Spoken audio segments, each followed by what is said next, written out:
What would you do if the person you loved was the child of your mother's sworn enemy? Would you walk away, or fight for a love that could heal a generational wound? Watch till the end to see how love broke a generational curse. Please, do not forget to subscribe for more powerful true life stories rooted in African tradition, emotion, and truth.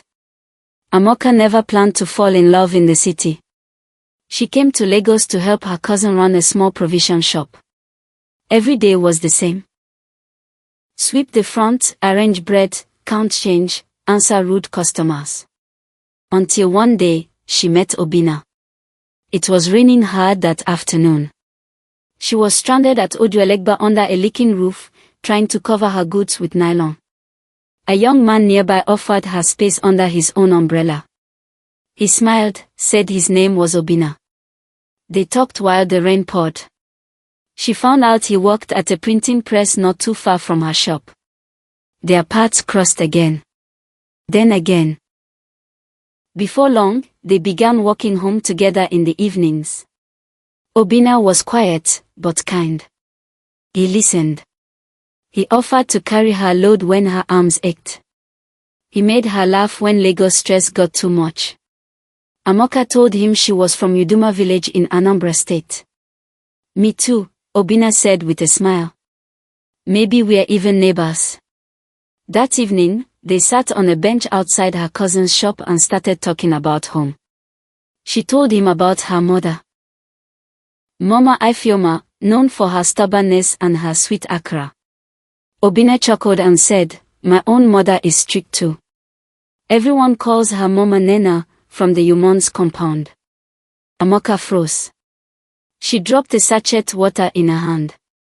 Did you say Yumon's compound? Yes. Why? Her voice dropped. My mother is from Yumu's clan. Your mother, is she not as in Nena MBA? Obinna blinked. That's her full name. How do you know that? Amaka felt her chest tighten. Because your mother and mine haven't spoken in over 20 years. They hate each other. Obinna leaned back slowly, his face pale. Your mother is Ifeoma Nwakigo. Yes. Silence fell between them. Back in Uduma, the fight between Mama Ifeoma and Mama Nena was well known. It started with a land issue, then a loan, then insults. They dragged each other to the village elders. From there, the hatred grew like weeds. People said the two women couldn't even attend the same burial. And now, their children were in love. Amaka stood, her hands shaking. This can't be real. But it was. Real and painful. Still, as Obinna gently reached for her hand, he whispered, we are not them, Amaka. Let's go home. Let's try. She didn't speak, but she didn't pull her hand away either. Later that night, they both agreed to go back to the village and let their mothers know of the new development. The road to Uduma village was long and dusty. Amaka sat beside Obinna in the bus, her heart pounding with every mile. The closer they got, the heavier the silence between them became. What were they really going back to? Would their mothers even listen? As they passed the broken sign that read, Welcome to Uduma, Amaka's stomach turned. This was the village where she learned to walk, to farm, to cook. The same village where her mother once warned her, never near that Yumon's woman's house. Not even by mistake. Obinna reached for her hand. We'll tell them the truth. That we love each other. That this hatred must stop. She nodded slowly. Let's try. When they arrived, they went their separate ways. Amaka walked the narrow path to her family's compound, dust rising under her slippers. She found Mama Ifeoma sitting outside, peeling cassava. My daughter, her mother said, surprised, you didn't say you were coming. Amaka knelt to greet her. Mama, I wanted to talk. I brought someone home. Mama Ifeoma looked up sharply. Who? But Amaka stood quietly, unsure how to start. Just then, they heard footsteps. Obinna had come to greet her properly, just as they planned. He greeted with respect, bending low. "Good evening, Mama. My name is Obinna." Mama Ifeoma stood. Her eyes scanned his face, then narrowed. "Obinna, from which compound?" He hesitated, then said it, steady and clear, "Umon's compound, Mama. Son of Ezin Nena MBA." Everything went still. Mama Ifeoma dropped the cassava bowl. "What did you just say?" Amaka stood quickly. "Mama, listen. Please. He's not her. He's not part of the fight. We met in Lagos, by chance. We love each other." But Mama Ifeoma was already walking back into the house. "Go back," she said. "Both of you. Go back to wherever you came from. That woman, Nena, ruined my life. And you want to bring her blood into my home?" Amaka's voice broke. "Mama, it's been over 20 years. Can't we let it go?" "No," her mother snapped. "Heart doesn't vanish just because time passed." Across the village, Obinna faced the same storm. Mama Nena shook her head in disbelief. "You want to marry Ifeoma's daughter? After what that woman did to me? Never. As long as I have breath in me, never." That night, Amaka and Obinna sat under the mango tree near the village square. No one else was around. "They won't listen," she whispered. Obinna nodded. "But we will not stop. If they build this wall with anger, we will tear it down with love." The next morning, Amaka woke early. She had barely slept. Her mother had not spoken a word to her after the shouting, only slammed the door and refused dinner. Amaka felt like a stranger in her own house. She went to the stream, hoping the cold water would clear her thoughts. But nothing helped. When she returned, an old woman sitting by the roadside called her.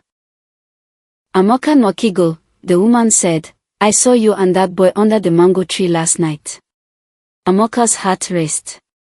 "We didn't do anything wrong, Mama." The old woman chuckled. "Who said you did? Love is not the sin here. It's the secrets the elders kept." Amaka sat beside her. "What do you mean?" "Your mother and Nena," the old woman said, "they were friends once. Thick like bread and butter. They even dreamt of starting a business together. But pride came in, and lies walked through the door." Amaka's brows pulled together. "Lies?" The woman nodded slowly. "They both gave money to a trader in Onitsha to buy goods in bulk. But the man disappeared. No one knows where he went. Your mother believed Nena set it up. Nena believed your mother took her money and used the story as cover. They turned on each other. No one looked deeper." Amaka listened carefully, the puzzle starting to come together. "Mama, why didn't anyone clear the truth?" "Because pain speaks louder than reason," the old woman said. "And no one likes to be called a fool, especially not strong women like Ifeoma and Nena." Later that day, she told Obinna everything. He paced. "My mother never spoke of this. Only said your mother betrayed her." "We need to find that trader," Amaka said. "Or someone who knew what happened. If we can prove that both women were wrong, maybe they'll listen." They began asking questions. First to Uncle Chike, the village carpenter. Then Mama Ijeoma, who once sold goods at the same Onitsha market. Piece by piece, the story opened up. One name kept coming up, Ndubizi, the trader. Gone for years. But someone had seen him in Enugu a few months ago, now working as a bus conductor. If we can find him, Obinna said, we may be able to clear their names. Or at least, shake the root of this hate. Amaka looked at him, eyes fierce with hope. Let's go. Let's end what they started. The bus ride to Enugu was long and rough, filled with potholes and noisy passengers. But Amaka and Obinna didn't care. They held on tightly to one thing, Ndubizi, the man who, years ago, had taken both their mother's money and vanished without a trace. Obinna had gotten a lead from a cousin who worked in Enugu. "There's a conductor with a limp and a scar over his right eye," he had said. "People call him Ndubizi the runner." It sounded too good to be true. But they had to try. They arrived in the evening and waited at the main garage. Buses came and went, filled with shouting drivers and hawkers selling gala and water. For a while, it felt hopeless. Then, just before sunset, Obinna spotted him. "There," he whispered, pointing. "The limp, the scar, it's him." They ran across the lot, dodging moving buses. "Uncle Ndubizi," Obinna called out. The man turned, surprised. He looked older, thinner, but when he saw them approaching, something in his eyes shifted. From confusion to fear. "I don't know you," he said quickly, already backing away. "But you know our mothers," Amaka said sharply. "Ifeoma Nwokigo and Nenembo. From Uduma village." Ndubizi froze. "I don't want trouble," he muttered. "Then speak the truth," Obinna said. "Because two women have carried hatred in their hearts for over 20 years because of you." Ndubizi looked around nervously, then signaled them to follow him behind a small kiosk. He sighed deeply and leaned against the wall. "I didn't plan to run," he began. "I was robbed on my way back from Onitsha. All the goods, all the money, gone. I was ashamed. Afraid. I didn't have the strength to return and face them. So I left. Changed my name. Started over." Amaka stared at him, her voice trembling. "Do you know what your silence cost?" They became enemies. They hated each other. And now, me and Obinna. We love each other, but they won't let us be together because of the pain you never fixed." Ndubizi lowered his head. "I never knew it lasted this long." Obinna stepped forward. "Then help us fix it. Come with us. Tell them what happened." Ndubizi hesitated, then gave a weak nod. "I will. I owe them that much." As they rode back to the village with the man who had buried the truth, Amaka leaned on Obinna's shoulder. "Maybe this is the beginning," she whispered. Obinna squeezed her hand. "The beginning of peace." Getting Mama Ifeoma and Mama Nena to agree to meet in the same place was the hardest thing Amaka and Obinna had ever done. At first, both women refused outright. "I cannot sit with that woman," Mama Ifeoma had hissed, pounding yam harder than usual. "Not after everything she said about me. Let her rot in her own pride." On the other side of the village, Mama Nena had laughed bitterly. "Ifeoma. After 20 years. She should be the one begging. Not me." But Amaka and Obinna did not give up. They spoke to elders. To uncles and aunties. To old family friends. They begged, explained, cried. Obinna even knelt before Elder Odiu, the most respected man in Uduma, pleading with him to intervene. "This fight did not only wound them," Obinna said. "It bled into our lives. Into our love." The elder nodded. "Then it must end with truth. But the truth must come from the one who broke it." So Elder Odiu himself went to both women. He didn't ask. He summoned them. "Come to my compound. This Saturday. There is a matter of truth that must be laid before you." Mama Ifeoma resisted. "I will not go and be insulted." But her sister, Aunty Ngozi, pulled her aside. "What if what you believed all these years was not the whole truth? What if you carried pain that didn't belong to you?" Meanwhile, Mama Nena only agreed after her brother, Uncle Aneo, whispered, "If peace is knocking, will you refuse to open the door because you've grown used to war?" Reluctantly, they both agreed. Word spread fast in the village. Not through posters, but through whispers, through grinding stones at the market, through children carrying water from the stream. By the time Saturday came, half the village was already watching. Elder Odiu's compound was full before the sun reached its peak. Amaka stood by her mother. Obinna stood by his. In the center sat Ndubisi, the man who had vanished 2 decades ago. When Mama Ifeoma and Mama Nena arrived, they sat far apart, not even glancing at each other. Elder Odiu cleared his throat. "Speak, Ndubisi. We have waited long enough." Ndubisi stood slowly. His voice shook. "I failed you both. I took your trust and broke it with silence."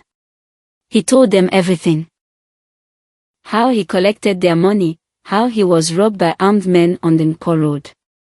How shame made him run. How he let their friendship die in the fire of assumptions and bitterness. "I should have come back. I should have faced you. But I was afraid of what I'd see in your eyes." There was no sound except the wind brushing the leaves. Mama Ifeoma's lips trembled. "You let me believe she stole from me. And you let me think she used me to grow her business," Mama Nena whispered. They turned to look at each other, tears in both their eyes. Elder Odiu nodded slowly. "You were both wrong. But now, the truth has come. What will you do with it?" Mama Ifeoma stood first. Her voice cracked. "I want to rest. I want peace before I close my eyes one day."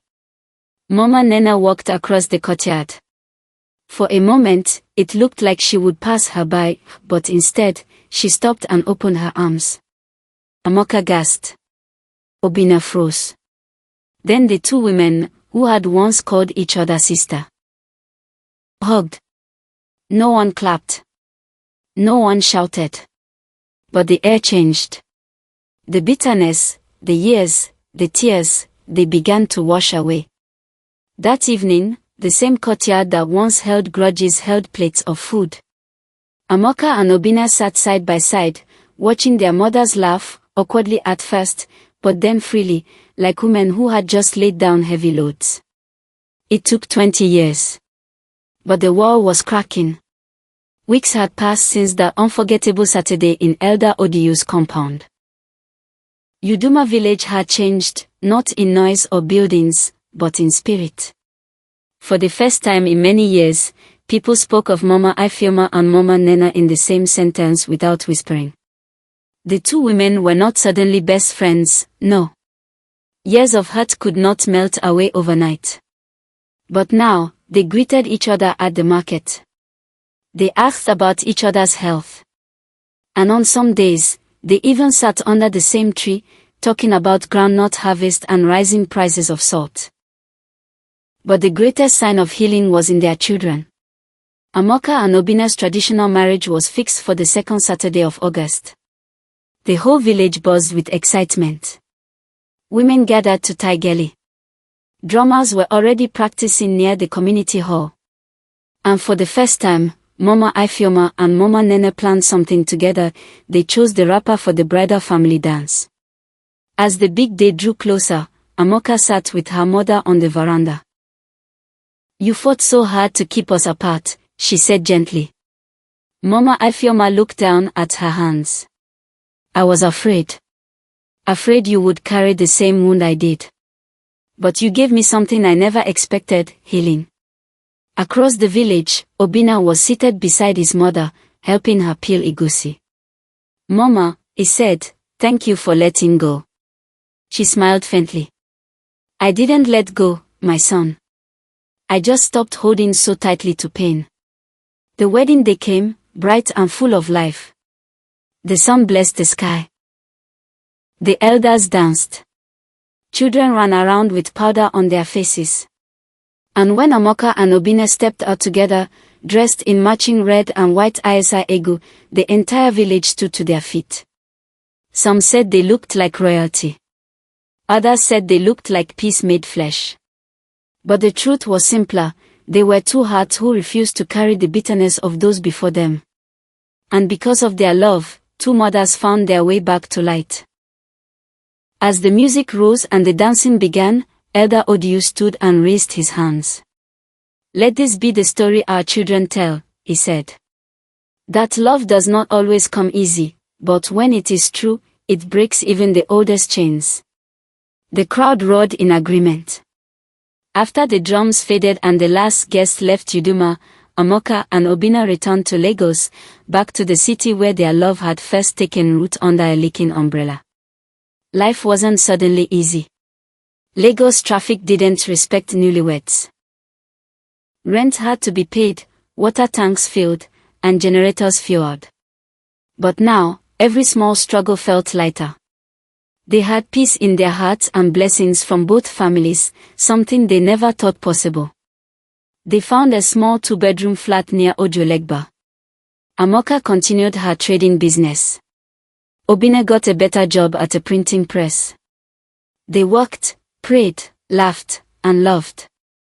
And months later, Amaka's stomach began to grow. When the news reached Uduma, Mama Ifeoma danced in front of her compound, singing, "I'm going to Lagos for omugwo. Let the city get ready." Mama Nena also prepared, tying bundles of wrappers and carefully packing herbs and special soups for her daughter-in-law. But this time, there was no fight, no jealousy. Instead, the two women agreed, Mama Ifeoma would go first, then Mama Nena would come after. When the baby girl was born, a soft, beautiful child with eyes like her father, Amaka cried with joy. She named her Chimamanda, meaning, "My God will not fail." Mama Ifeoma arrived just 2 days after the birth, waking everyone by 5 a.m. with hot water, boiled yam, and instructions. She sang while bathing the baby, carried her on her back as if she weighed nothing, and told endless stories of when Amaka was small. 3 weeks later, Mama Nena arrived, bringing thick soup, fresh bitter leaf, and wrappers for the baby. "You see this one," she said to Mama Ifeoma with a smile, "she looks like our grandmother's. Big head and strong neck." They laughed. Not forced laughter, but true, full-bodied laughter. In that small Lagos flat, they took turns doing omugwo, chatting like old friends, teasing Amaka, and correcting Obinna with love. The past was not forgotten, but it no longer controlled them. Sometimes, neighbors peeked in and said, "Are you people really mothers-in-law? You act like sisters." And truly, they had become something close. Not by blood, but by choosing peace. Months turned into years. The child grew. The family bond grew stronger. And though life still brought its challenges, they faced it together, with grace, with forgiveness, and with love. Moral of the story: no matter how deep a wound runs, healing is possible when hearts are willing. Love may start with two people, but when it's strong enough, it repairs what generations once broke. Thank you for watching this journey of love, healing, and hope to the end. If this story touched your heart, kindly follow and share. More powerful African tales are coming. See you next time.